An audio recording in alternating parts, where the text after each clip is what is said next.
কি বললি ফোগলা?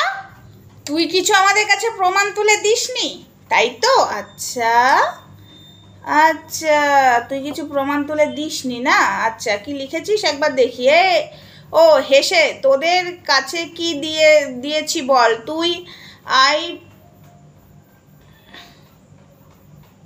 আউ পাউ বলে, আচ্ছা আউ পাউ বলে লোককে টুপি পরা, আমাকে পড়াস না। তাহলে তোদের কাছে যদি আমি সব প্রমাণ দিয়ে থাকি তাহলে তোদের কেশ মাসি এখনো কিছু করতে পারছে না, এটা বলছি। আসলে তোরা আর তোদের কেস মাসি চাই আমি রেকর্ডিংটা শুনিয়ে সবাইকে আসল সত্যটা জানাই যে তোরা সবাইকে ভুল বলে আসছিস, আর তারপর তোদের কেস মাসি আমার ওপর স্টেপ নিতে পারে। আচ্ছা, এইটুকুই পড়লাম। ও তাই বুঝি? তুই কিছু এভিডেন্স তুলে দিসনি? আচ্ছা তাই, তাহলে দেখ, আজকে পারলে সব কিছু দিয়ে দিতে পারতাম, তবে একটা সপ্তাহ ফোগলা, একটা সপ্তাহ দ্বারা সবটা সবার সামনে আনবো। তুই নিজেকে বিশাল চালাক মনে করিস না? কেস দিদি, আর সেদিন ম্যাডাম আজকে কেস দিদি হয়ে গেল। সেদিন ফোগলা তোর কাছে ম্যাডাম ছিল, ম্যাডাম আমাকে বাঁচান, আজকে কেস দিদি। জানোয়ার ছেলে, শয়তান জানোয়ার। এসেছিলিস না? তোর পাশে ঢাল হয়ে দাঁড়াতে চেয়েছিলাম যাতে তোর অবস্থাটা সন্দীপের থেকেও খারাপ অবস্থা করে দিচ্ছিল। ঠিক আছে, তোকে সেদিন মারধর করেছে, তোর ফোন কেড়ে নিয়েছে, তোকে লিখিত করিয়ে নিয়েছে ওয়াইটিতে না আসে। তুই তাহলে এলি কেন? দান ধ্যান করতে এসেছিস? তোর দান ধ্যান, যার কিনা নিজের গাড়ির তেলের টাকা নেই, গামলার কাছ থেকে হাত পাততে হয়, আজকে তুই দান ধ্যানের কথা বলছিস? হ্যাঁ জানোয়ার ছেলে। হাই ফ্রেন্ডস, সোমা ওয়ার্ল্ডে তোমাদেরকে অনেক অনেক স্বাগত আর অনেক অনেক ভালোবাসা। চলে এসেছি আবার আরেকটা ভিডিও নিয়ে। হ্যাঁ, এই সময় আমার এই ভিডিওটা দেওয়ার ইচ্ছাটুকু ছিল না, বাট আমি ওর কমেন্টটার রিপ্লাই দেখলাম। আমি ওকে কমেন্টে লিখে এসেছিলাম তুই আর মিথ্যা কথা বলিস না, তোর মুখে মিথ্যা কথা মানাচ্ছে না, আমাদেরকে কি তুই এভিডেন্স তুলে দিয়েছিস তুই নিজেও জানিস, সেটার রিপ্লাই দিয়েছে। তুই কি ভাবছিস? হ্যাঁ, তুইও জানিস যে এখন সেই এভিডেন্সগুলো যদি আমরা দিয়ে দিই, সেই এভিডেন্সটা কোর্টে যে সলিড ভাবে হবে না, ঠিক আছে? তুই সেটা ভালো করে জানিস, তাই না ফোগলা? তাই তুই ওপেন চ্যালেঞ্জ করছিস। তোকে একটা সপ্তাহ ওপেন চ্যালেঞ্জ করলাম, একটা সপ্তাহ বাদে তোর রাজ খুলে দেবো, তোর রাজ সবার সামনে খুলে দেবো। পারবি তো সামলাতে? হ্যাঁ পারবি তো? তোকে সাপোর্ট করতে চেয়েছিলাম। হ্যাঁ কেন বলতো? তোকে তো মারছিল কানতে কানতে সেই রাতে সঙ্গীতা, ম্যাডাম বাঁচান। আজকে কেস দিদি হয়ে গেছে। ও মা গো, কেস দিদি কি রে? হ্যাঁ কেস দিদি, তোমার কেস দিদি একদম না পেছন দিক দিয়ে ছুটিয়ে দেব। কেস দিদি বলা পেছন দিক দিয়ে ছুটিয়ে দেব। তোমার ম্যাডাম ছিল, আজকে কেস দিদি হয়ে গেল। জানোয়ার, অসভ্য। তোর আবার কোনো লেভেল আছে? হ্যাঁ, তোর বাপ মা তোকে পেয়দা করেছে একটা জঘন্য জানোয়ার, ঠিক আছে? নোংরা চরিত্রের ছেলেকে পেয়দা করেছে, যে একটা ছেলে অবশ্যই গামলার দোষ আছে, কিন্তু তুইও তো কিছুটা হলেও গামলাকে সাপোর্ট করছিস, না হলে একটা বাচ্চাকে ছেড়ে এসে তোর প্রেমে হাবুডুবু খেত না, ঠিক আছে? আর তুই ফষ্টি নষ্টি করতিস না। সেই বাচ্চাটার কথা ভেবেছিলিস? কিষাণুর কথা ভেবেছিলিস? কিষাণু তখন দুধ খেত, সেই তার কথা ভেবেছিলিস? ও তো মায়ের বুকে দুধ খায়, তাহলে আজকে তার কাছ থেকে ছিনিয়ে নিয়ে এলাম মাকে। ভেবেছিলিস? তুই ভেবেছিলিস? জানোয়ার ছেলে, বল। আজ বড় বড় জ্ঞান মারাতে বসেছো তুমি। হ্যাঁ, প্রমাণ আছে কি নেই সেটা তুইও ভালো করে জানিস, যে এখন এই সময় এভিডেন্সগুলো দিলে ভালোভাবে শক্ত মতো আইনের দিক থেকে হালকা হয়ে যাবে, শক্ত হবে না। তুই ভালো করে জানিস বলে আমার সাথে চ্যালেঞ্জ নচ্ছিস। হ্যাঁ কি রে? ক্লিয়ার করতে এলাম, তোকে কিছু বলবো না। কি করে বলবি? বাচ্চার বাবা, শোনো বন্ধুরা, বাচ্চার বাবা এখন হতে চলেছে। দেখো কদিন বাদে অ্যাবর্শন না করে দেয়। আবার ওইদিকে বলছে অনেক টাকা খরচা করে দিয়েছে। অবশ্যই করেছে, তো করেনি?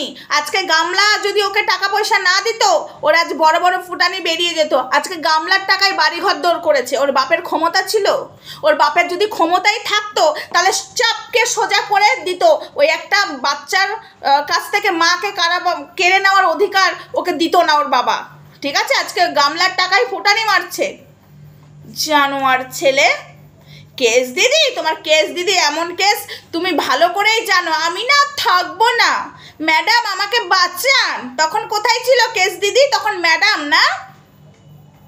ফালতু ছেলে, তোর লজ্জা লাগে না? দাঁড়া, কিষাণুর চোখের জল অভিশাপ হবে, তোর জীবনেও না থাকবে, তোর নারী না থাকবে, তোর বাড়ি। তোকে ভিক্ষা করতে হবে গামলার মতো।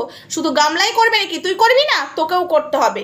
জানোয়ার, অসভ্য, ছোট লোক, ইতর। একটা বাচ্চার চোখের জলের দাম দিলি না তোরা। আজকে বাচ্চাটা ভাবলি না যে বাচ্চাটাকে আজ কিভাবে মানুষ করবে, আজকে মা ছাড়া কিভাবে থাকবে? হ্যাঁ, কিষাণুর কথা ভেবেছিলিস? তখন নিজেদের শরীরের চাহিদা মেটাবার জন্য বাড়ি থেকে বউ ভাগিয়ে নিয়ে এসছো। তোর ক্ষমতা কি আছে না আছে না আমার জানা আছে, বুঝেছিস গামলা ফোগলা? জানোয়ার কোথাকার। দাঁড়া, একটা সপ্তাহ মধ্যে তোর রাজ খুলে দেব, ঠিক আছে? রাজ তো খুলবই। কি ব্র্যান্ডের মাল খায় না খায় বলিসনি? আবার নিজেই বলেছিস আমার কাছে কোনো প্রমাণ নেই, আবার প্রমাণগুলো নিজেই দিয়েছিস, আবার বিয়ের ফটোটাও মুখে ট্যাটু লাগিয়ে দিয়েছিস। কি রে? হ্যাঁ, তুই নিজেকে ভালো প্রমাণ করতে এসেছিস? ইউটিউব থেকে কামাই করে তুই গরিবদেরকে দান করবি, সমাজসেবক হবি তুই? তোর মতো জানোয়ার ছেলে সমাজসেবক হবে যে কিনা বাচ্চার কাছ থেকে, একটা শিশুর কাছ থেকে মা কেড়ে নিয়ে এসে নিজের শরীরের চাহিদা মেটায়, সে হবে সমাজসেবিকা? জুতো পেটা করবো। জুতো দেখেছিস? ঝাঁটা দেখেছিস? তোর মা তোকে একটা বেজন্মা পয়দা করেছে, তোর বাপের প্রোডাক্ট নাকি তোর মায়ের, আমি বুঝতে পারছি না। ঠিক আছে, তোর বাপের প্রোডাক্ট তো তুই দেখিস, আবার ডিএনএ টেস্ট করিস ফোগলা। অসভ্য কোথাকার, নোংরা কোথাকার। একটা শিশুর মুখ থেকে দুধ কেড়ে নিয়েছিস, তোর লজ্জা লাগে না? হ্যাঁ, আজকে গামলা তো অবশ্যই খারাপ, গামলা অবশ্যই খারাপ। তুই কেন ইন্ধন দিয়েছিস? সে তো নোংরা। তুই কেন ইন্ধন দিয়েছিস? তুই কেন সাপোর্ট করেছিলিস? কেন? হ্যাঁ, আইবুড়ো মেয়ে জোটেনি, অন্য মেয়ে জোটেনি, বিয়াওয়ালা মেয়েগুলোকেই ধরতে হয়। তোর কাছে কোনো বউ থাকে না কেন রে? এই কেন থাকে না? কেন বউদের কাছ থেকে হাত পেতে নিজের গাড়ির তেল ভরিস? আগেও ভরতিস, গামলার কাছ থেকেও ভরেছিস। গামলার সব টাকাগুলো তুই নিঃস্ব করেছিস। গামলা কাজ নিঃস্বটা তুই করেছিস, টাকা পয়সা নিয়ে ধ্বংস করে দিয়েছিস। আজ নিজের রাজপ্রাসাদ বানিয়েছিস। হ্যাঁ, এই জন্য মেয়েদেরকে পটিয়ে ভালোবাসার নাটক করে আজকে তুমি নিজের রাজপ্রাসাদ বানাও, মেয়েদেরকে ঠকাও। অবশ্যই মেয়েরা তো খারাপ, যেসব মেয়েরা তোর কাছে আসে সেসব মেয়েরা খারাপ, আমি মানছি। কিন্তু তুই যদি ভদ্র ফ্যামিলিতে হতিস, তোর মা যদি তোকে সঠিক তোর বাপের প্রোডাক্ট দিয়ে যদি তোকে পায়দা করতো, তাহলে মনে হয় তুই সঠিক মানুষের বাচ্চা হতিস। ঠিক আছে?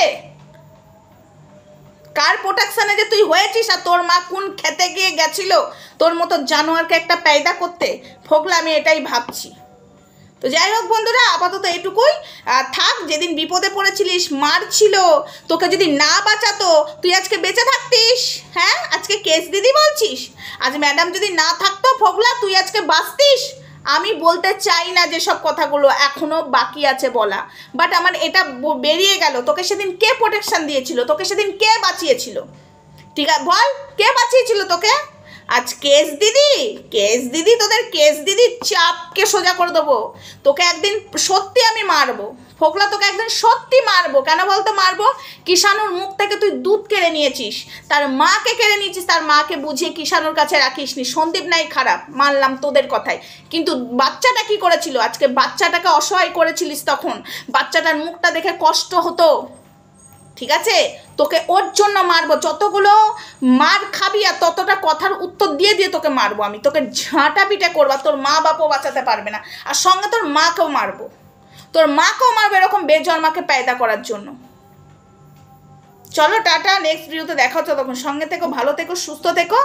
জানোয়ার, তো সব পর্দা এক সপ্তাহের মধ্যে ফাঁস করবো। কি প্রমাণ করবো দেখ। তুই ভালো করে এটা জানিস যে এখন এরা দিতে পারবে না, কারণ এটা যদি দিয়ে দেয় আইনের দিক থেকে পুরো ঢিলা হয়ে যাবে, তাই না? তুই ভালো মতো জেনে গেছিস। তবে আর একটা সপ্তাহ, ঠিক আছে? তোর কি করতে পারি কি না পারি, দাঁড়া, তোর জীবন হেল করে দেবো। তোর বাড়ি বিক্রি করে কোর্টের টাকা দিতে হবে উকিলকে, তোর এই অবস্থা হবে। তুই রেডি থাক।